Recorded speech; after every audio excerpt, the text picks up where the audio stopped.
Hi, everyone. I wanted to come and talk to you guys about classical Greek art. Now, this is considered to be, of course, one of the finest, highest points in the arts in the Western tradition. And in particular, the classical age is considered to be quite extraordinary. And I'm showing you here two works that we see in our course, the Critias Boy, which is considered to be really one of the first classical works of art, as well as the Charioteer, also an important kind of first in the classical tradition. Now, the Critias Boy, we know it's so important because this is really the first work where we see that contrapposto stance, right? And the contrapposto means weight shift, where we see one leg is flexed, one leg is relaxed. This creates a much more natural appearance to the body, very different than the Kouros tradition, which was so frontal with that Egyptian leg, left leg extending outward. In order to achieve that, the artist would have to add a couple inches to the leg. As we all know, when we stand naturally, we kind of stand on one leg and the hip kind of moves out to the side. This actually creates this effect of this kind of S curve through the body, which we see evident in Critias Boy. Another really important aspect of the work is the artists are achieving a sense of lifelikeness, not through that signifier of the archaic smile, right, which is meant to animate the body. Here we see the lifelikeness actually embedded into the musculature of the body itself, how we see that extraordinarily rendered torso, right? That abdomen and the diaphragm expanded as if this figure has just taken a breath. So we get this kind of animation of the body through the actual musculature, through this kind of effect of taking a breath.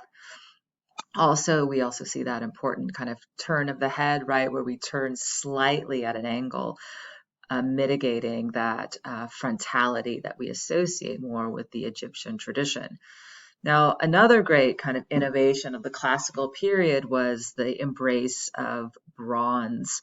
And I'm showing you that charioteer. It's an early classical work. So we do have kind of almost an archaic sensibility going on here. There is that kind of frontality, the fluting, right, of that garment that the charioteers wore, waist, belted high on the waist that kept the garment kind of out of the way. As you can imagine, this charioteer like whipping around in a horse race. We have that quite kind of a severe face on view here.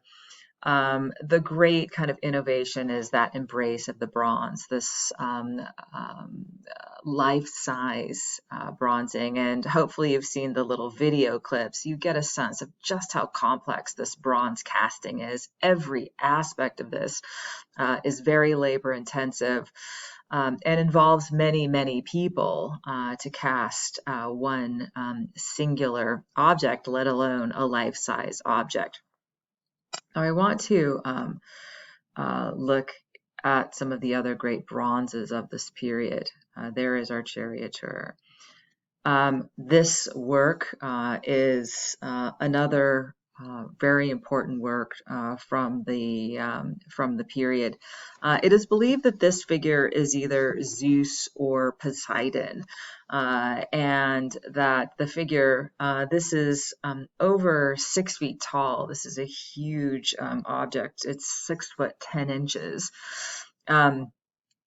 Is in the act of actually moving the weight of the body from the back leg to the front leg. So we get this incredibly subtle shifting of the weight.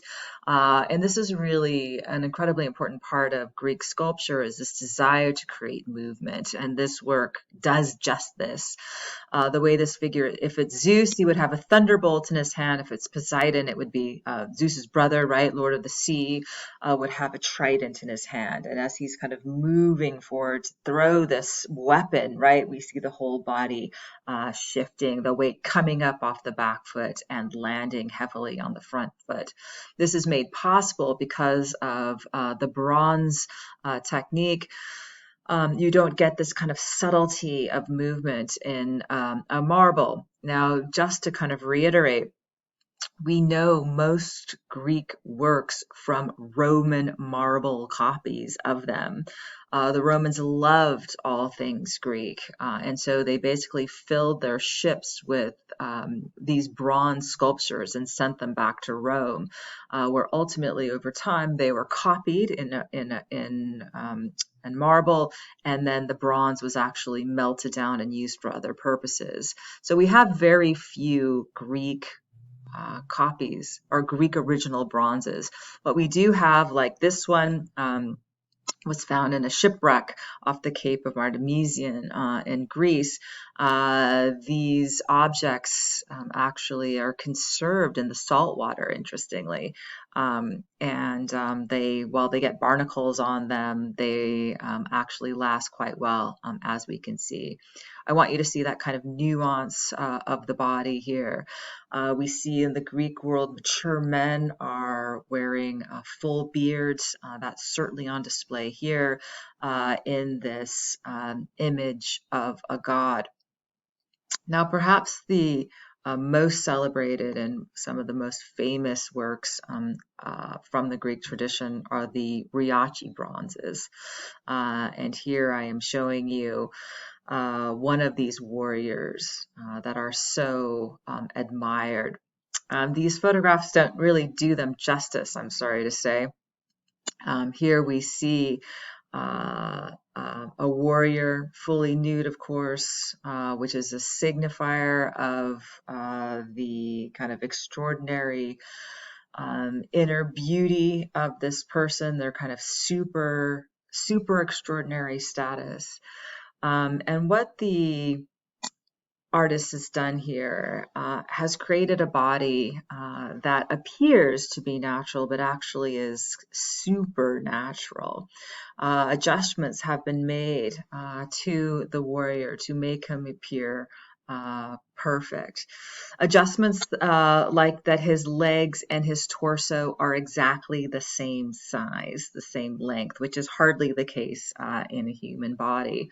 Another twist that the artist has added here is an unnaturally visible crest of musculature right here at the pelvis. This functions to divide the body in half. And similarly, this muscle through the center of the abdomen similarly has been unnaturally deepened. And that also creates this deep divide for the body. And what happens here is the body has been then divided into 4 quadrants, all very clearly articulated and then juxtaposed to one another. So we have here a flexed arm that is counterbalanced to a flexed leg. And here we have a relaxed arm that is counterposed to a relaxed leg. This is actually a device that is borrowed from the artist Polykleitos. Interestingly, on the opposite side of this figure, they have similarly tried to make this figure appear perfect by creating a very tense musculature through the back and also from the front. And that's not the way that the human body works. It doesn't, we don't see the muscles tensed in the front and the back in this way. If we look at the face of our warrior, we can see how subtly it is rendered. Look at the extraordinary skill of those curls of the beard, and then the lips and the teeth, which are a different metal. So we have this kind of subtle nuance of detail. And of course, we would have had glass eyes in the original.